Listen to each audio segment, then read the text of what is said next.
Olá, bem-vindos a mais uma videoaula da HGP. Vamos abordar o tema o longo processo de afirmação da monarquia liberal. Como temos vindo a falar até agora, sabem da questão da Revolução Liberal que se dá em Portugal, da luta que se vai aqui acontecer para que se mudasse o sistema monárquico em Portugal. Tínhamos uma monarquia absoluta e toda a gente quer que tenhamos uma monarquia liberal ou constitucional, assente numa Constituição.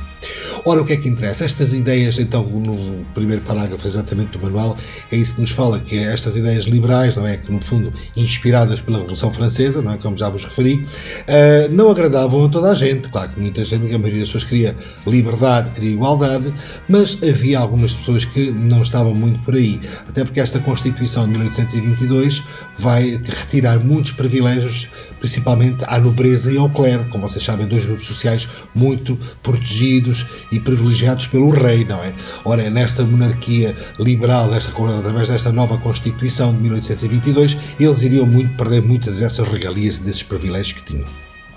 O que vai acontecer aqui, uma coisa curiosa, é que o rei Dom João VI e o seu filho mais velho, Dom Pedro, não é? O imperador do Brasil, como falámos na última videoaula, eles são duas pessoas que aceitam perfeitamente este novo tipo de monarquia liberal ou constitucional, em que o rei não tem todos os poderes. Mas o que aqui se torna um bocado curioso é que a sua esposa, a Dona Carlota Joaquina, e o seu filho mais novo, Dom Miguel, eram muito defensores do absolutismo. Então vamos ter aqui dois grupos rivais que se vão formar. De um lado, os liberais que criam esta nova monarquia liberal e a seguir e obedecer, se o rei tivesse que obedecer à Constituição de 1922, e por outro lado temos os absolutistas, não é, que defendiam que o rei devia ser absoluto. E, aliás, até chamavam estes absolutistas, chamavam-lhe os miguelistas, porque o Dom Miguel, não é, como eu vos disse há pouco, o filho mais novo da Dona Carlota Joaquina e do rei Dom João VI, era um acérrimo defensor da monarquia absoluta, digamos que à moda antiga. O que é que vai acontecer com isto tudo? Como vocês sabem, o filho do rei era sempre o próximo rei, quando o rei morresse, e o filho mais velho, Dom Pedro, é o imperador do Brasil, e ele está no Brasil, e como eu vos disse, ele amava o Brasil e não queria sair de lá.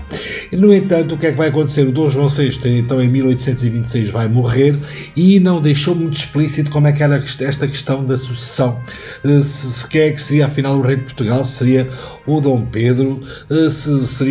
Poderia ser o irmão mais novo ou não? Se bem que isso já ia um bocadinho contra as regras. O que é que vai acontecer? O Dom João VI morre e o Dom Pedro vê-se obrigado a resolver este problema. E então, como fala exatamente nesses três pontinhos que vocês têm nessa página do vosso manual, fala então que ele vai encontrar então a solução para esta situação.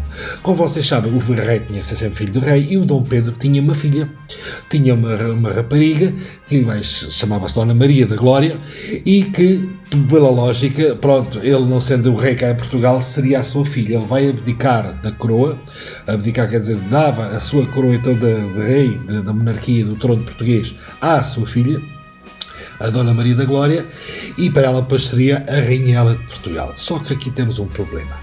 Temos aqui, a miúda tem 7 anos nesta altura, ainda é muito pequena, e então o que é que vejam bem aqui a tramóia que ele vai arranjar.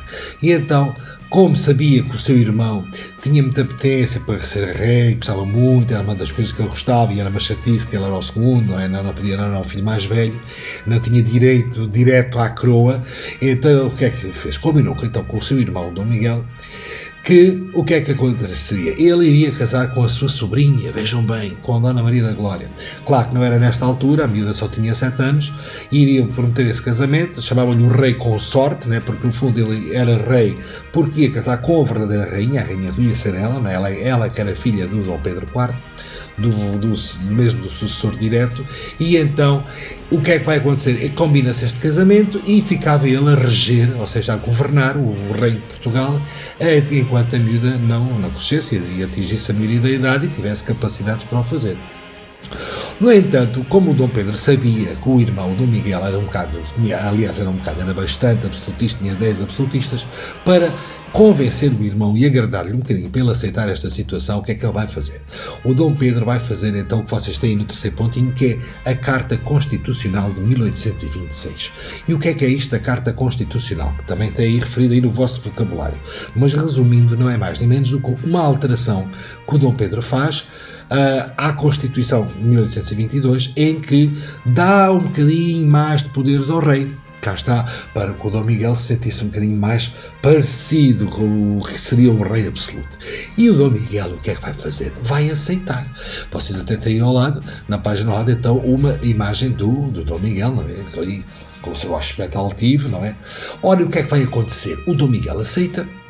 E então vai começar ele a reger enquanto a sua futura esposa e sua sobrinha, Dona Maria da Glória, vai crescendo. E, como diz aí então exatamente no vosso manual, como é que se vai fazer este regresso ao absolutismo? Então, afinal, vamos regressar ao absolutismo, como assim? Simples. O Dom Miguel aceita esta situação, jura o seu respeito à Carta Constitucional, esta de 1826, em que tinha mais poderes, e não à Constituição exatamente de 1822, mas em 1828, ou seja, passados ali 2 anos de estar aqui a reger o reino, o que é que ele faz? Dissolve as cortes.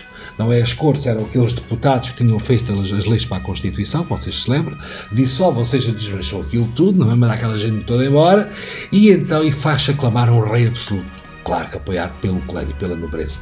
Isto em Portugal. E começa uma perseguição feroz, atenção, feroz, a todos os liberais, todas as pessoas que queriam a monarquia liberal e que eram contra o absolutismo. Ele começa a perseguir esse pessoal todo de uma forma horrorosa. Vocês na página ao lado onde está aí o Dom Miguel, que vimos aí, tem até um texto que vale a pena lerem com atenção, que nos conta alguns pormenores em que as pessoas eram roubadas, eram torturadas, muitas delas eram mortas, não é? Amando do Dom Miguel, que aquilo foi uma coisa tremenda. E então muita gente consegue fugir, como fala também no vosso manual, fogem para o estrangeiro, alguns tentaram fugir para vários sítios, e um dos sítios onde se vão juntar muitos liberais é na Ilha Terceira, nos Açores. Na Ilha Terceira juntam-se muitos liberais e começam a fazer até um grupo muito grande de pessoas que tinham esta ideia de serem contra o absolutismo. O que é que vai acontecer? Dizem na última linha que estavam reunidas as condições para uma guerra civil. Ora, uma guerra civil, sabemos que é uma guerra entre pessoas do mesmo país. Neste caso, portugueses contra portugueses. Só que cá está, cada grupo destes com ideais completamente diferentes. Continuando esta história, vamos passar então aqui a página, porque isto, como o próprio título diz, é um longo processo porque não foi fácil, não foi de um dia para o outro que se conseguiu chegar à monarquia liberal. E então o que é que vai ser? Temos aí o que é que foi o desembarque do Mindelo. Ora bem, o Dom Pedro, como eu vos disse, estava no Brasil. Quando recebe a mensagem do que se tinha passado em Portugal, ou seja, que o irmão, no fundo, o tinha enganado e que se fez aclamar ele rei absoluto, no fundo um pseudo-rei, porque ele, na verdade, não seria o rei de verdadeiro, seria a sua sobrinha, não é? A Dona Maria. E então ele fez-se aclamar rei, e quando o Dom Pedro sabe disto, fica furioso. Nesta altura, o Dom Pedro já tinha um filho que também era Pedro, Dom Pedro de Alcântara, e então deixa o filho, que já tinha uma idade, não sei, já razoável para poder tomar as rédeas do governo do Brasil, e então deixa o filho no Brasil, reúne-se com várias pessoas que tinham as suas ideias liberais e vai a caminho da Ilha Terceira ter com estes liberais, para então se juntarem e começarem a fazer um núcleo muito duro de resistência aos absolutistas. O que é que acontece? Ainda há ali uma invasão da parte dos absolutistas, sabem disso, e vão ter com eles exatamente aos Açores, à Ilha Terceira, e em todo o caso digamos que os liberais conseguem vencer os absolutistas numa grande batalha nos Açores, que vocês até têm nas páginas atrás um texto que fala sobre isso. Então os liberais vencem aos absolutistas e vêm a caminho de Portugal. Mais propriamente vão invadir a cidade do Porto. Os liberais, atenção, os liberais. O que é que acontece? Então vão desembarcar, como diz aí no vosso livro, no dia 8 de junho de 1832, cerca de 8.300 liberais desembarcam a norte da cidade do Porto, entre a praia do Mindelo, cá está, na zona de Vila do Conde, e a praia de Pampelido, em Matosinhos. O que é que acontece? A invasão então da cidade do Porto foi uma coisa assim, altamente facílima, ficavam propriamente admirados com a facilidade com que conseguiram invadir a cidade. Ora, e isto não era mais nem menos do que uma grande armadilha que os absolutistas estiveram preparados para os liberais. Deixaram-nos entrar e quando os liberais entraram na cidade, eles estavam escondidos à volta da cidade e fecharam o cerco e, ou seja, cercaram os liberais dentro da cidade do Porto. Ninguém podia entrar nem sair. E a ideia cá está, era enfraquecer os liberais que vão ter algumas dificuldades, nomeadamente vai passar alguma fome porque era necessário ir aos campos e buscar animais e comidas e legumes e frutas e alimentação e peixe e carne, e os liberais não tinham esse acesso. Digamos que este cerco vai demorar quase praticamente um ano. Vejam que um ano ainda é bastante tempo. O que é que vai acontecer? Eles estão ali presos pelas tropas do Dom Miguel. No entanto, o que é que acontece? Perante esta situação, há outro grupo de liberais, não é? Que vai então perceber-se que os outros estavam presos dentro da cidade e que vão descer pelo oceano, pela costa portuguesa e vão entrar pelo Algarve. Para fazer então isto tudo comandados pelo Duque da Terceira, que era um grande general também liberal na altura, e então vão tentar invadir a cidade de Lisboa.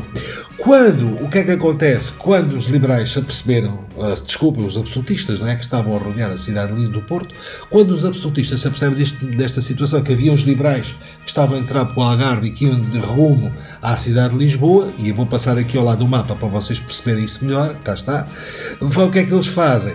Levantam o cerco da cidade do Porto, não é? Como vocês veem, os outros fazem este caminho, estão a ver, o vermelho, esta linha vermelha, que entra pelo sul, pelo Algarve, e começam a subir em direção a Lisboa. E, entretanto, chegam mesmo a Lisboa primeiro que os absolutistas. Os absolutistas levantam o cerco da cidade do Porto, começam a descer, mas os liberais não os deixam chegar à cidade do Porto e vai-se dar aí duas grandes batalhas, que é a Batalha da Ceiceira e Almoster, como queiram, são duas grandes batalhas que quem vai ganhar estas duas grandes batalhas vão ser os liberais. Os liberais vão ganhar e os absolutistas vão perder. O que é que acontece? Vejam ainda no mapa que está aí uma bandeirinha branca, onde diz Evramonte, na zona do Alentejo. Evramonte é uma vila alentejana e então nessa vila o que é que vai acontecer? Vai-se assinar então a Convenção de Evramonte. Evramonte, cá está, era o nome da terrinha. E nessa convenção de Evramonte, no dia 26 de maio de 1834, o Dom Miguel, não é, o absolutista, é obrigado então a render-se, vai ter que assinar um documento a admitir que está rendido, que se rende, e as suas tropas, não é, as tropas do Dom Miguel, que eram as tropas absolutistas, têm de entregar todas as armas aos liberais. Por sua vez, no outro pontinho também fala que nessa convenção ficou acordado que os liberais não iriam perseguir os absolutistas, o que eles fizeram, não, ao contrário, não é? Antes, não, os liberais, a partir daqui, quem tivesse defendido o Dom Miguel tinha defendido, não ia haver represálias nenhumas por essa situação. E em terceiro lugar, o Dom Miguel é obrigado a sair de Portugal e a nunca mais regressar. E é verdade, Dom Miguel vai morar para o resto da sua vida na Áustria e nunca mais vai pôr um pezinho em Portugal e é na Áustria que vai morrer. Ainda por curiosidade, aliás, antes disso, acho sempre muita piada esta figura que vocês têm aqui, cá está o rei Dom Pedro, não é, de um lado e o Dom Miguel do outro. Vocês reparem que o Dom Miguel a segurar com muita força a coroa na cabeça, tipo, ninguém me tira a coroa, eu sou rei, tenho que ser rei de Portugal, não é? E eles em conflito um com o outro, e eles em um conflito de irmãos. Nas páginas seguintes vocês têm então aqui algumas imagens que ilustram o que tivemos aqui a falar hoje. Cá está os Bravos do Mindelo, onde vocês conseguem ver este monumento em homenagem, não é, aos liberais. Foi na praia aqui do Mindelo que eles atracaram os barcos para depois fazerem a invasão na cidade do Porto. Ainda ao lado temos aí então uma fotografia de Angra do heroísmo. Atenção, Angra era uma cidade que só tinha o nome de Angra, não se chamava Angra do heroísmo por causa destes heróis que venceram os absolutistas. E então na Ilha Terceira, nos Açores. A grande primeira batalha, cá está, como fala aí, que foi entre estes dois grupos rivais. Tem aí então em baixo uma casinha, cá está na vila de Évora-Monte, onde foi assinada essa convenção. Vejam essa casinha, ainda tem essa placa de mármore à porta, onde foi assinada a convenção de Évora-Monte e que o Dom Miguel Serrano ia obrigado a ter de sair. E mas sempre uma história fantástica que vocês gostam. Na página ao lado temos então aí o coração do Dom Pedro IV. O Dom Pedro IV, depois desta situação toda está resolvida, volta ao Brasil. Ele vai morrer no Brasil, Dom Pedro IV, que é lá o imperador do Brasil. Ficará a sua filha, a Dona Maria da Glória, que entretanto vai crescer e vai ser a nossa rainha, a próxima rainha, a Dona Maria II.